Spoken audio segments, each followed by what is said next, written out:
Hey, it's Monday, and I'm Dominic D'Angelo of AdFreeShows.com, SEScoops.com, and BrassFreeMedia.com. Check it out. But today, I'm here with Mr. Robert Karplus, WWE Creative _ish. And wow, did WWE get creative this weekend? From what I hear, I did watch Crown Jewel, did not catch Raw, but guess who did? Mr. Robert Karplus. Robert, how are you? Dude, we got a lot to talk about. We don't even have the time to say things like saying hi to thigh slaps and steroids for saying sup, gentlemen. How about that Cena Styles match? We got Crown Jewel. We got Raw. There is a new IWGP World Champion. TNA Bound for Glory knocked it out of the park last night. It is barely 12 o'clock Eastern Standard Time here in the United States, and a lot of things have happened. Dom, where you want to start? Where do we want to start this thing? Because we could. I tell you what. Let's talk Crown Jewel. Yeah. So that we don't, venture into the spoiler territory. What happened on Raw? I'm trying so hard to thread the needle, guys, because Dom is unaware of what happened on Raw this morning. Completely unaware. I was watching, had it on in the background. Fun fact. Raw started at 8 o'clock in the morning, was watching it, doing work. I had a meeting that was scheduled to start at the end of Raw. I'm like, all right, there's like a minute left. Let me log into this meeting.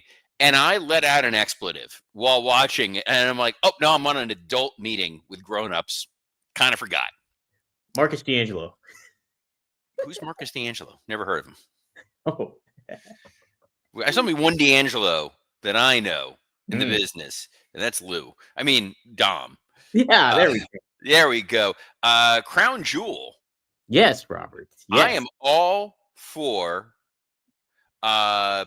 Saturday morning pay-per-views and Monday morning Raws.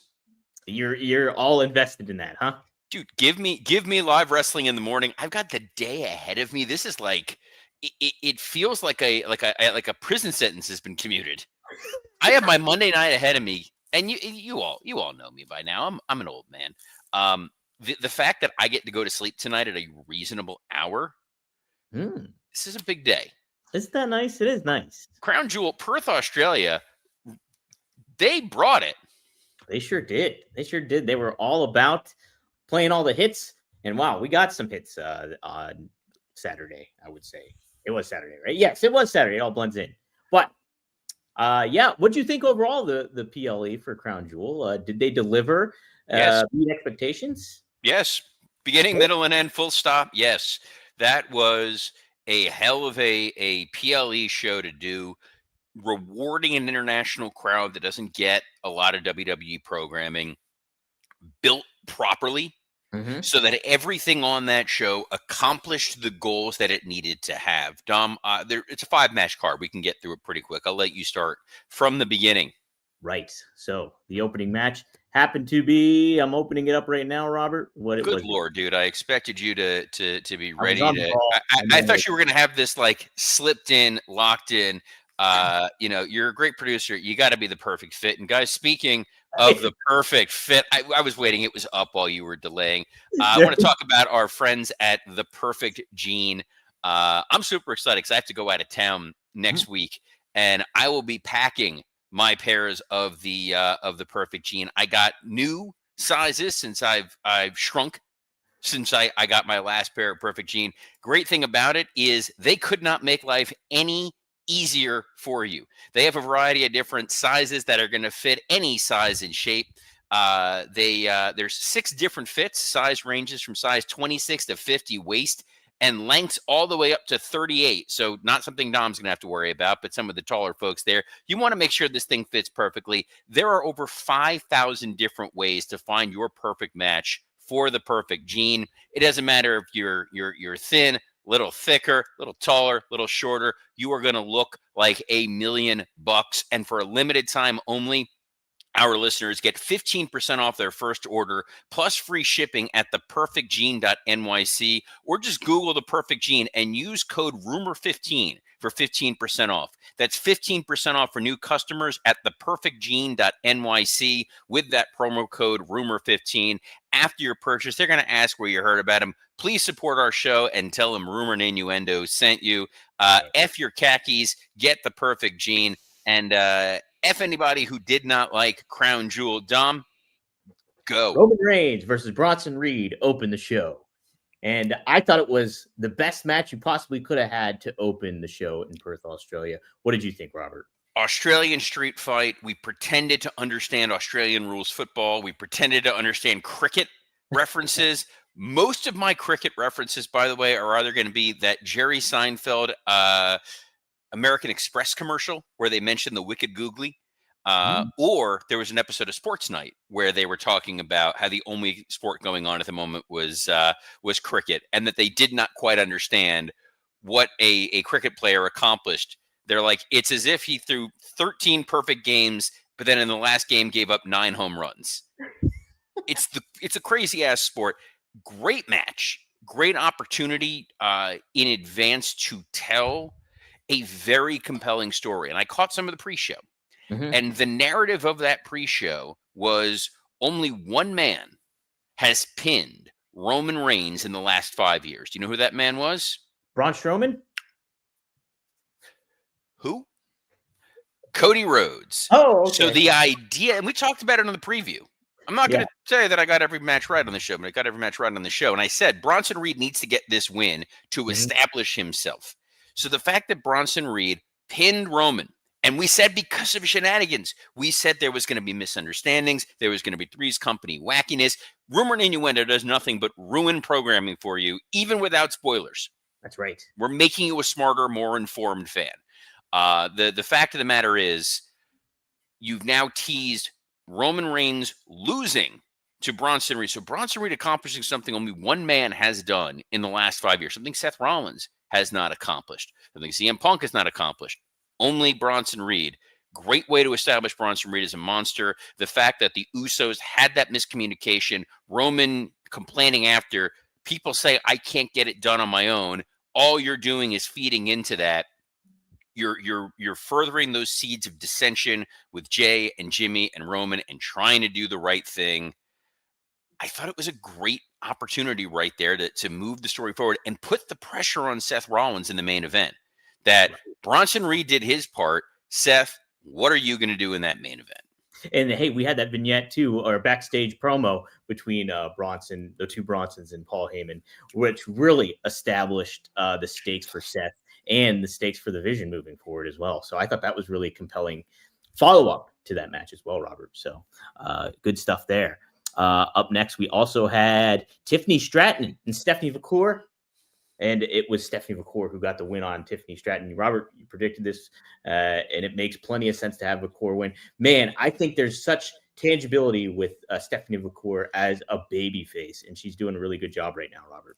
You know what? Both women super over with that crowd, which was a lot of fun. Stephanie McCool, I thought, carried herself like a real champion. I think one of the smarter decisions, slightly controversial, they kept this match short. Tiffany Stratton, again, has not been pinned in 2025. So it's been a rough year for Ludwig Kaiser. But Stephanie McCool has did something that no one else has done, which is beat Tiffany Stratton. She beat her in a short amount of time, so you didn't give Tiffany too much time to run afoul of things. Crowd was engaged. They were into it. It was a nice kind of buffer going from a wild, hardcore brawl to then knowing what we were going to be going up to next with that John Cena match. You let the crowd kind of settle a little bit. They had a very solid back and forth match. Stephanie won, but she won in a way where Tiffany's not going to really hang her head in shame, and it was an embarrassing loss. I'm sure Nia Jax will frame it as such on SmackDown. Oh, yeah. But it was kind of the best way to get out of a babyface title versus title match. Yeah, I agree. I thought it was really well done. Yeah, and to your point, I think the shortness of the match elevated it in a lot of ways and opened up the doors up for a lot more. By the way, Devin Dowling has a comment here. It says, did you see there's a new show with Braun Strowman where he goes around and tries different foods? I'm surprised he can use the name Braun Strowman for it. So they actually produced that before releasing Strowman. They sold it to USA Network. That's why he's billed as Braun Strowman. I'm sure there'll be some sort of continued working relationship if this thing becomes huge. But we will see. And then we will see how Dom liked the next match. Yes, it was John Cena. It was AJ Styles. And it was a match to remember for a lot of those fans in Perth, Australia, and the ones viewing at home. Lots of homages back to a lot of former stars in WWE currently and not. This was a really, really fun match, Robert. A lot of people are giving it super duper high praise, calling it like the match of the year, match of the decade, even. What did you think, Robert? I was texting with the working stiff co-host, Mr. Scott Chapman, because he was also up Saturday morning, and I said this felt like the series finale of wrestling. This felt like if you needed a series finale of WWE, this was the match to do it. Mm-hmm. The beauty of this match was an homage just to how wonderful wrestling is as an art form. Mm-hmm. It was John Cena highlighting and signaling all of his favorite opponents over the years, folks that he wasn't going to be able to share the ring with, either because they're in another company or they've passed on. It gave the audience an opportunity to acknowledge and thank those people. And at the same time, you had AJ Styles utilizing a lot of TNA moves. Yeah. The Frankie Kazarian ode was quite wonderful. There was a little Samoa Joe thrown in there. The fact that John Cena wrote AJ Styles's pre-match ring announce, where they name dropped TNA, the Bullet Club, and Ring of Honor. AJ wearing the gear, the old school TNA gear. It wasn't pants. It was the shorts. And then them just saying, to hell with it. We're doing what we all did when we would play the WWE video games. Yep. What if you just do nothing but finishers and you create a wrestler where every one of his moves is a crazy ass finisher? That was basically it. Literally what we got. Yeah. The 619 tease was so friggin' funny. It was. Obviously the Firefly spot with John hitting Sister Abigail and everybody pulling the lights out and John taking that moment, that little beat. Tremendous. Yes. The finish using the tombstone, because we talked about this before, AJ was Taker's last match. It's a great point too. And Cena getting the win. I mean, it was just fun. It was like in continuity, but out of continuity. It was like a half hour. That crowd took that journey. And it's the kind of match that people will absolutely go back and rewatch. Here's the asterisk. You see the little asterisk I'm putting here, Dom? Barry Bonds. Asterisk next to the, yeah. Not everybody can do this match. Not everybody should do this match. Neither company should do another version of this match for a very, very, very long time. I saw people online who were trying to say, y'all love this because this was really an AEW match. No, in that they'll do 35 finishers. Here's 17 super kicks, and we're going to do a Stone Cold Stunner followed by a Rock Bottom, followed by a Mandible Claw, and da-da-da-da-da. Mm-hmm. This was an earned moment. It was an earned storyline beat. It's not something everybody can go and do. Yes. You really need to be a great worker who can then pull these moments out, as opposed to just a guy doing famous wrestling moves.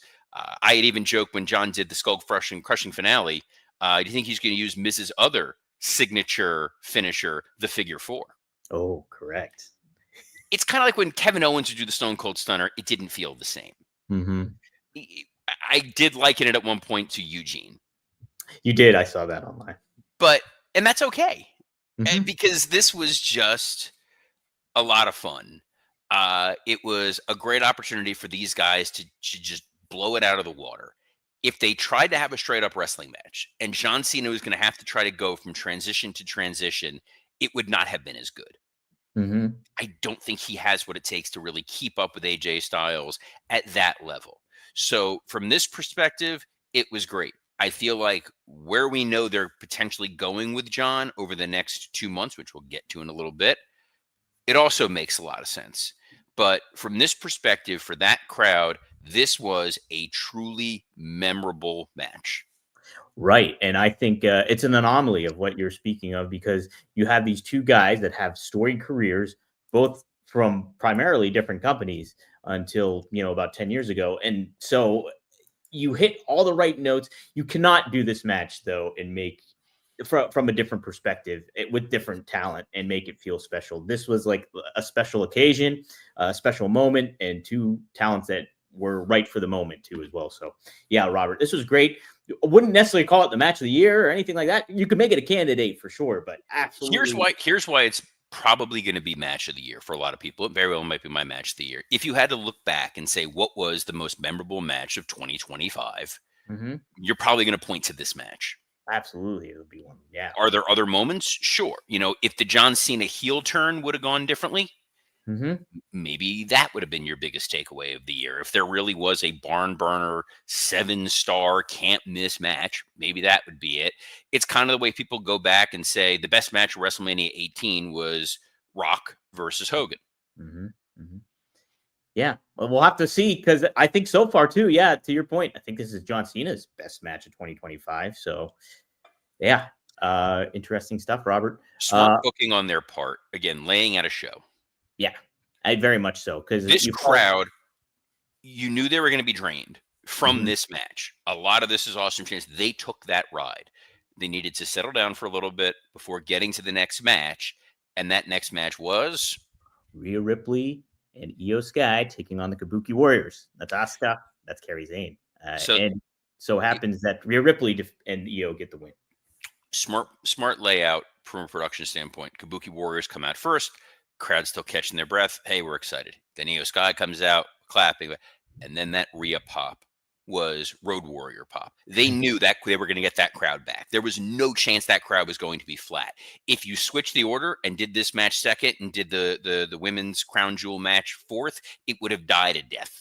And knowing how to ride that audience, knowing to find the high points and the low points, that's the sweet spot. That's the way to book wrestling properly. That's what we saw here. This was a good win for Rhea and Io, continuing to let the fans happy, joy. We had predicted that it was going to be Kairi Sane taking the pin. Kairi Sane took the pin. All for it. We'll see how they follow up with the storyline itself, because we've had a lot of criticisms for what the Kabuki Warriors are doing. But let's get to the main event. If you watched Monday Night Raw, you saw how they followed it up, Dom. Ooh, correct. Sorry, I was censoring that for anyone who didn't want a spoiler, but nothing of any spoilerness there. But they did at least. They followed up on everything that happened on Crown Jewel. I'm intrigued to hear about it. But before we do, let's talk about that main event. Seth Rollins, Cody Rhodes. Good back and forth battle. It culminated with Seth Rollins actually using the watch he had to clock Cody, knock him out cold, and get the win. And Seth cut a mean promo afterwards. So what did you think of this, Robert? Good main event. If you take out what happened on Raw out of it, I don't even know yet. Yeah, no. So it was a fine main event. I think it definitely dragged at certain points. The story here was Paul Heyman told Braun Breaker and Bronson Reed that they were not to interfere. This was this was Seth standing on his own. So we were waiting for some kind of interference. I had predicted potentially Randy Orton. Then when Orton wasn't on SmackDown at all, I was like, all right, might not be Orton. A lot of people were predicting Brock. I didn't think they were going to fly Brock out there for this. I thought we were going to see Brock in the Bronson Reed match to help Bronson Reed win. They didn't do that there. But the finish wound up being, via Rolex. Right. If you're using your Rolex as a weapon, guys, you're not using your Rolex properly. That's correct. You could use a Timex. They take a licking and keep on ticking, Robert. And speaking of, no, sorry. No, guys, no. Good win. The only outcome you could have had. You needed to pin Cody. You needed Seth to win in order to preserve his integrity with the vision. It was underhanded, but not so underhanded that it was like completely off the rails crazy. And it was fine. And they gave you enough happiness on the show that the audience wasn't going to go home disappointed. Correct. Yeah. Overall fun show, Robert. I think WWE hit the right note with this PLE. And, it gets you kind of excited for Survivor Series and what may be to come here for WWE during WrestleMania season, during Royal Rumble, all that malarkey. So, hey, let's talk about Raw. I'm a completely clean slate when it comes to it. So, Robert, you take the reins, not Roman, and you fill us in. So, people are like, "Oh, we're going to talk about spoilers." Raw aired live at 8:00 in the morning on Netflix. So if you watched Raw, or if you have been on the internet in any form, fashion, or capacity, you're well aware of what happened. So I will just kind of go through a little bit of Raw, knowing that people are going to go watch it, and regardless of if you are aware of what the big revelation was on Raw. It is absolutely an episode worth going out of your way to see. Something that WWE typically does internationally is they know that they want to give you matches that people should go out of their way to go watch. Where, hey, this thing took place at 8:00 in the morning, but one of those matches was Penta versus Dominic Mysterio, which was already advertised. So it was for the Intercontinental title. They've done such a great job of building Dominic Mysterio. And you really see it come to light here, where it didn't feel out of place that he had a very competitive match with Penta. Not spoiling anything, not getting anything, but there's that. We'll dive deeper into Raw tomorrow, guys. But the finish is the one thing we do have to talk about. In the main event was a triple threat match for the #1 contendership. It was Jey Uso versus CM Punk versus LA Knight. I don't think this is much of a spoiler, but whatever it may be, the winner of that match wound up being CM Punk. You can see why and how that wound up occurring. CM Punk becomes the #1 contender. The Vision come out. They lay out Jey Uso. They lay out LA Knight. They lay out CM Punk. Happy, happy, joy, joy. Braun Breaker spears the ever-loving crap out of Seth Rollins. Bronson Reed looking around, what the hell was that? Breaker goes, you're either with me or you're not. Bronson Reed climbs the top rope, tsunami, flattens Seth Rollins. Paul Heyman looking around, doesn't know what to do, holds up their hands while Braun Breaker is holding the world title. Raw goes off the air. Wow.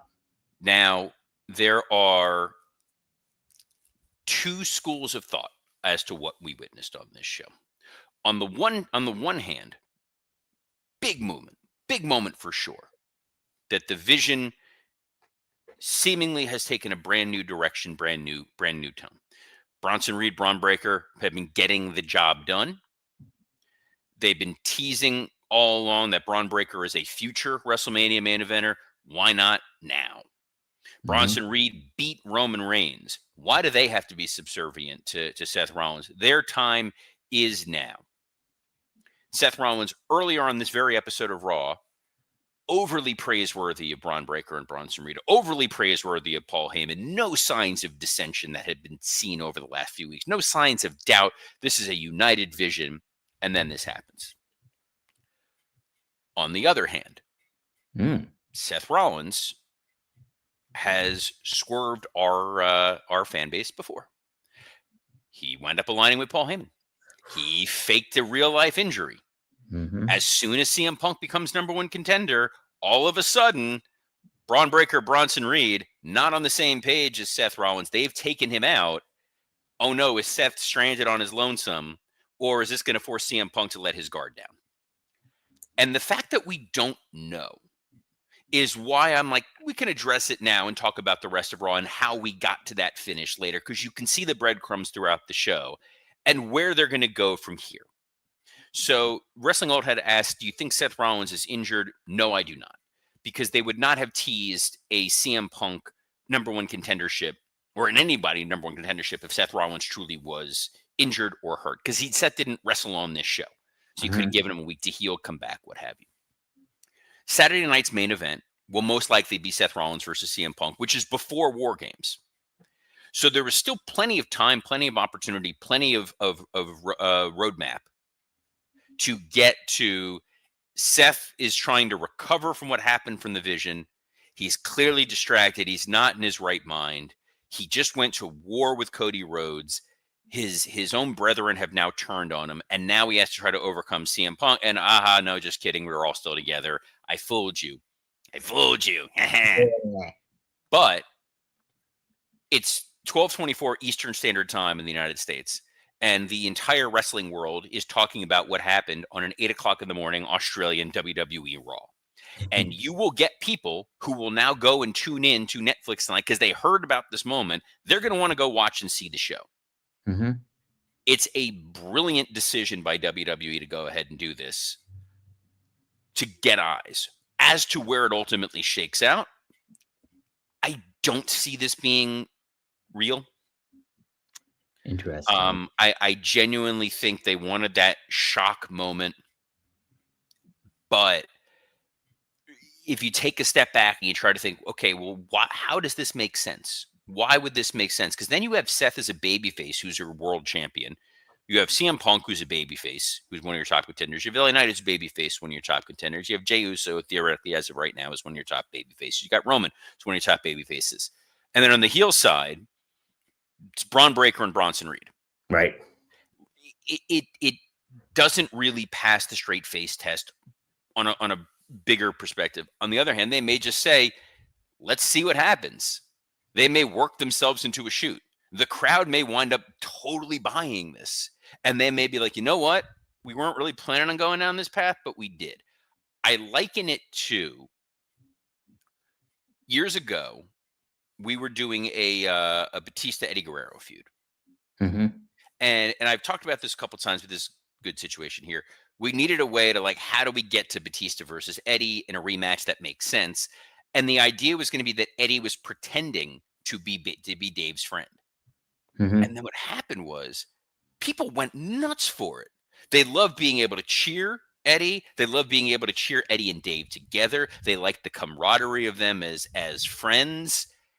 And we were kind of like, what do we do? Unfortunately, Eddie, whose birthday just was a couple days ago, he passed away before we got a chance to finish the story. So his last match wound up being against Mr. Kennedy, where he basically worked as a fake babyface. Wow. And, the plan, yes, was, hey, we're going to do this turn. But then it's like, but do we? Maybe we keep things the way they are. I don't think anybody expected Dominic Mysterio to be as much of a babyface as he is. And yet, here we are. Tiffany Stratton got over with the crowd enough that the crowd was just like, yeah, we want to yell Tiffy time. We're all for it. Let's see where this goes. There's a small possibility this was the plan all along, and that Seth's now a babyface, and this is where we're going. Feels more like this is a swerve, bro. But I wouldn't be shocked if they don't work themselves into a shoot.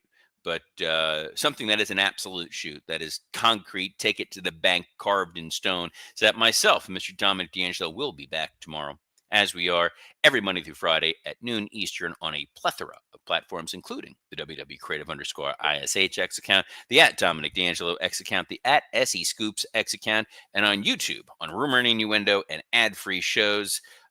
Dom, as soon as I finish up with this, I'm going to be recording a Patreon with Scott Chaplin talking Crown Jewel. I don't know that he's aware of what happened on Raw, so he and I will be able to give a slightly more expletive-filled deep dive on all that. So that'll be coming to your ear hole soon if you're a Working Stiff Patreon subscriber. But on behalf of the man who managed to stay spoiler-free for Monday Night Raw, Mr. Dominic D'Angelo, I'm Robert Karpolis. Best of luck in your future endeavors. I'm